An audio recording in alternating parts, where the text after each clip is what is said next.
Welcome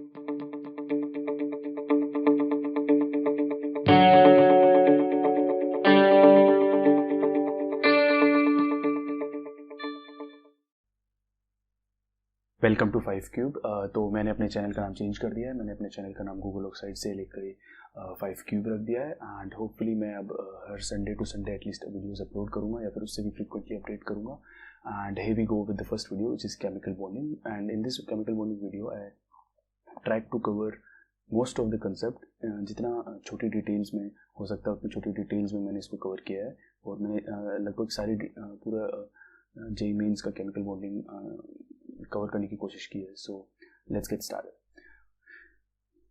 ionic bond जो कि non directional होता है, कोवेलेंट बॉन्ड जो कि डायरेक्शनल होता है, then we have less ionization energy which corresponds to increase in tendency to form cation, and then we have the high electron gain enthalpy which increases the tendency to form anion, and both of these actually favor the ionic bond formation.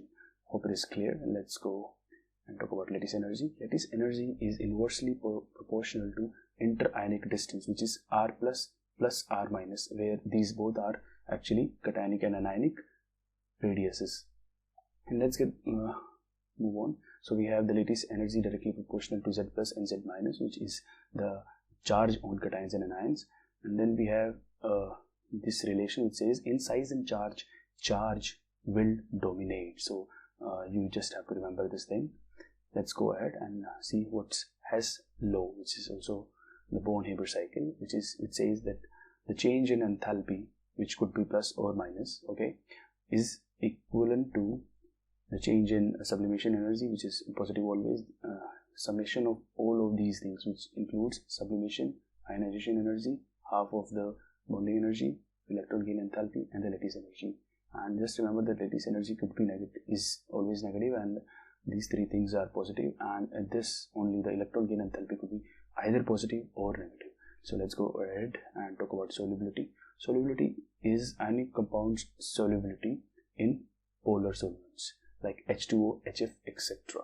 The necessary condition is that the solvation or the hydration energy has to be greater than lattice energy. Hope that is clear and you might remember if you have studied it. And let's go ahead to the second page, which talks about the Fajans rule, which actually explains the covalent character in ionic compounds. So here we have this thing which says polarization of anion is directly proportional to covalent character in a molecule. Now let's see these few points. It says size of cation is inversely proportional to covalent character, and size of anion is directly proportional to covalent character. The thing which you will see here is that only the size of cation is actually inversely proportional to covalent character, but all these three things which left are actually directly proportional to the covalent character, which are charge on cation, charge on anion, and the size of anion. So let's go ahead and see the fifth point, which says cation with pseudo inert configuration is more covalent as compared to the inert configuration. And I think you know what is the pseudo inert configuration, like for example those the inert compounds, the halogen gases, and that you know that column in the table is actually the inert, and some of them, not those but the different ones, have the pseudo inert configuration, which is like the inert configuration but is not exactly the inert configuration. So this is that, and just remember that cation with pseudo inert configuration is more covalent as compared to the inert configuration. Solubility is directly proportional to ionic nature. Now we are like talking about the ionic nature. So if I'm saying solubility is directly proportional to ionic nature, that this clearly means that solubility is like inversely proportional to the covalent nature. So these 2 points are also there, that boiling point and melting point is also directly proportional to the ionic nature. More color means greater the size of an ion. So more color is also directly proportional to the size of an ion. Now let's see the formal charge formula, which is kind of important. Just see, in this video I'll be just talking about the important ones. I'll not be covering everything. I'll just be covering only those which are so much important that if you do this, you will be like at least doing 60 to 70 or more than that % of the JEE Mains chemical bonding syllabus.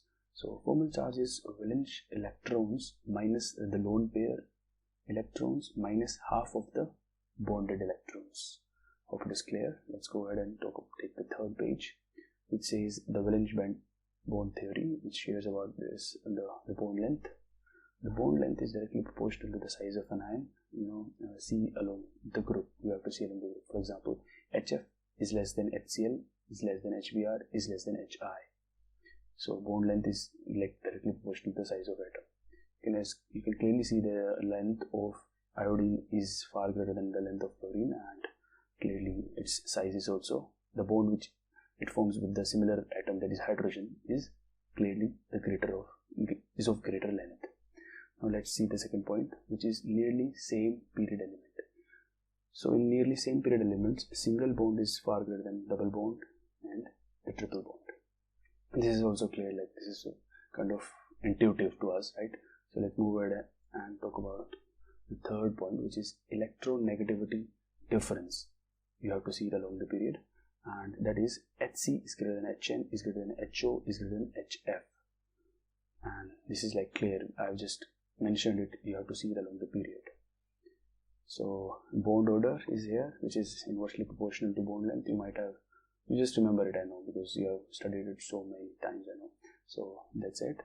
Let's go ahead and talk about isoelectronic molecules have same bond order.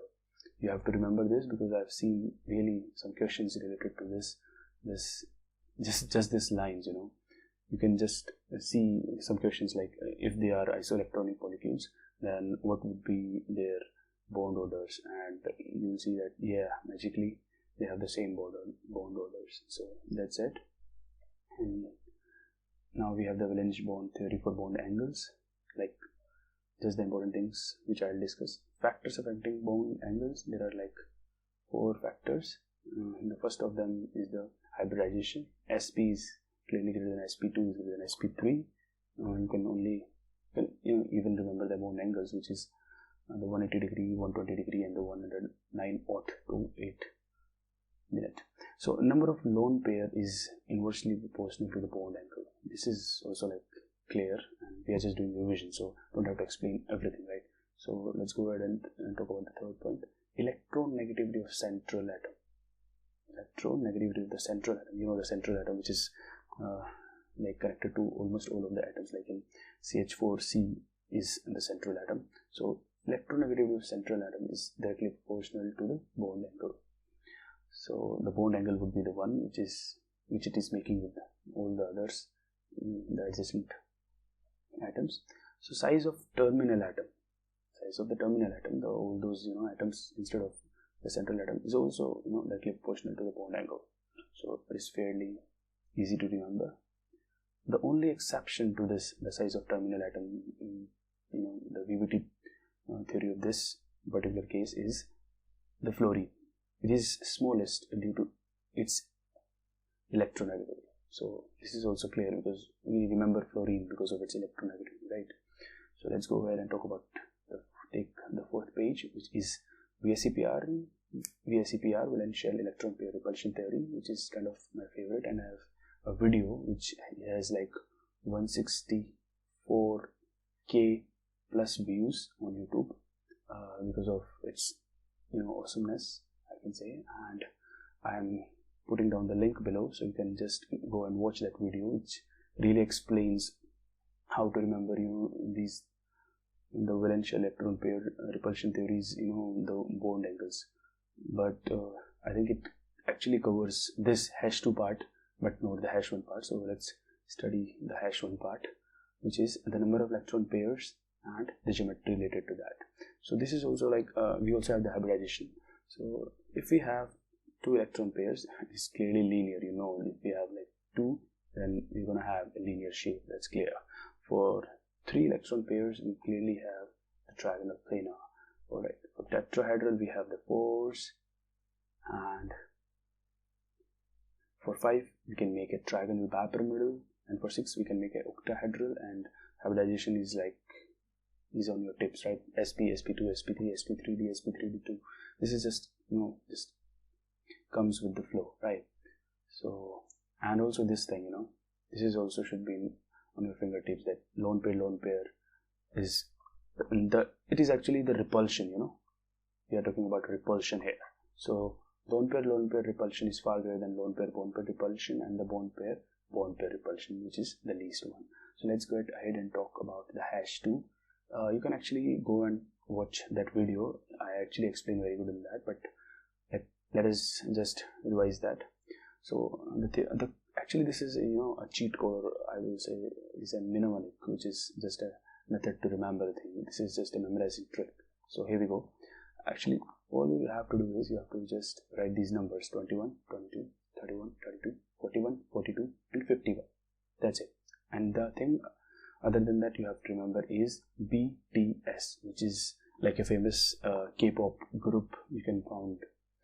Like it's Asian, I think, and I don't know much about it, but there were like several comments on my video on this topic about the BTS group, and I really watched the music, and it was nice. So let's go ahead and talk how we do get help from the BTS. So B stands for bent, okay, T for T pyramidal and T shape, S for seesaw, square planar, and square pyramidal. So how do we remember it actually? So all you have to do is BTS, which is bent, T pyramidal, T shape, seesaw, square planar, and square pyramidal. And there also you will get an alphabetical, the order. Like see, if you remember BTS, you will write BB, TT, triple S. That's easy, right? And now the other thing you have to remember is in P, in N, S. Like if you get confused, like which one will come earlier, T pyramidal or T shape, you will say T pyramidal, because P is alphabetically junior to S, right? And similarly, you will say for seesaw, you have to just remember seesaw me at 41 Street. This is just a line you have to remember. And if I have said it once, I know it is in your minds. So let's go ahead and talk about the next one. In square planar and in square pyramidal, P is like same, and then we have L and Y, and you know what I mean. L is like junior to Y. So that's it. And the other thing which you have to remember is 23 and 13, and these both of them have the linear shape. Now let's get ahead and talk about the important points about sp3d, which is, the first point is double bond and lone pair occupy equatorial positions. Okay, this is kind of clear.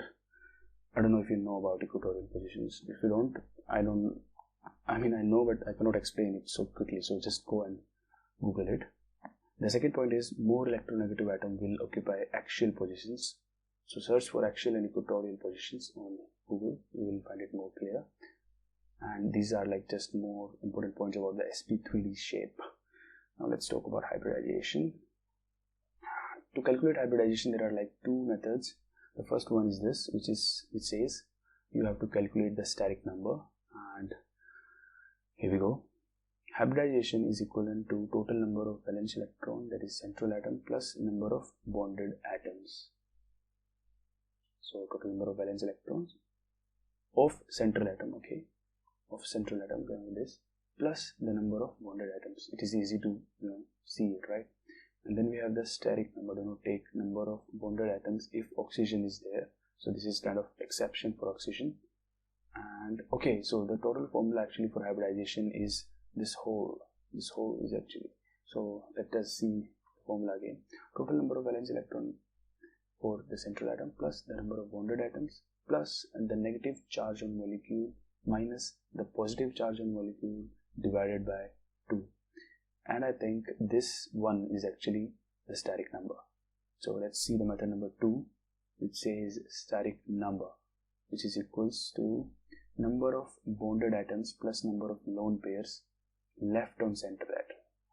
So do not get confused right now. I think you are getting confused. This is method 2 actually, and this is the steric number, which says, and please do Google steric number as well, so you get more clarity about it. So number of bonded atoms plus number of lone pairs which are like left on the central atom. Exceptions to steric number are these: CiO2, NO, NO2, P2H6, BeCl2, SiO2, Si3O9 to the 6 minus, and then we have P4O10, I2Cl6, and free radicals and silicates like sp2OCH3. So important points about sp3d2, which is since octahedral is symmetrical structure, position of lone pairs can be anywhere. Octahedral is symmetrical, so lone pairs can be anywhere. That's it.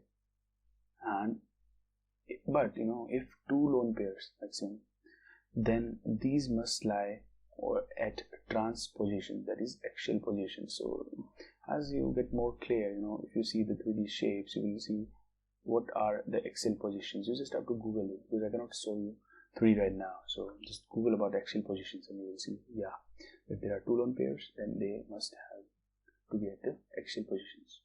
Now let's check about the molecular orbital theory, which says bond order is equals to Nb minus Na divided by 2 number of bond pairs minus number of antibond pairs divided by 2. The molecule is stable if number of bond pairs is greater than number of antibond pairs, which is positive, if like Nb minus Na is positive. So non-stable if Nb is equals to Na, which is 0 or negative. So in 0 or negative, it is unstable, and negative, when it comes negative, just you have to remember this formula, and you just have to just see these things once. Now let's go ahead to the next point. If all the molecular orbitals are doubly occupied, then diamagnetic, that is repelled by magnetic field, else paramagnetic, which is attracted by magnetic field. Let's go through it once more. If all the molecular orbitals are doubly occupied, then diamagnetic, that is repelled by a magnetic field, else paramagnetic. And the molecular orbitals are those which we are going to see in the next page just after this one. Let's go ahead and take the third one, which says in C2 molecule both bonds are pi. You know that bonds due to pressure of 4 electrons in 2 pi molecular orbitals. This is kind of exception which might have appeared like once or twice in the mains paper, so I have put it here. Let's go ahead and to the next point, which says 2 pz orbitals of one atom can combine with 2 pz, not with 2 px. This is also an exception. You just read it once, maybe it will work good for you. Maybe some question come directly from these things. I just put the only important things out there. So these are for mass greater than 14 and for mass greater than or equivalent to 14. So this is how we fill the molecular orbitals. Like if we have just 2 electrons, we'll fill only these 2. Then we go ahead and you just have to see that what are these. These are actually 1, 2, like 1, 2, 3, 4. 4 electrons were participating. So the way we filled it with is like this is something which shows that hey, we are participating over here. So just fill these molecular orbitals. These, the central ones actually, these all actually say how we fill the molecular orbitals. So I think if you have studied it, you know how to do it.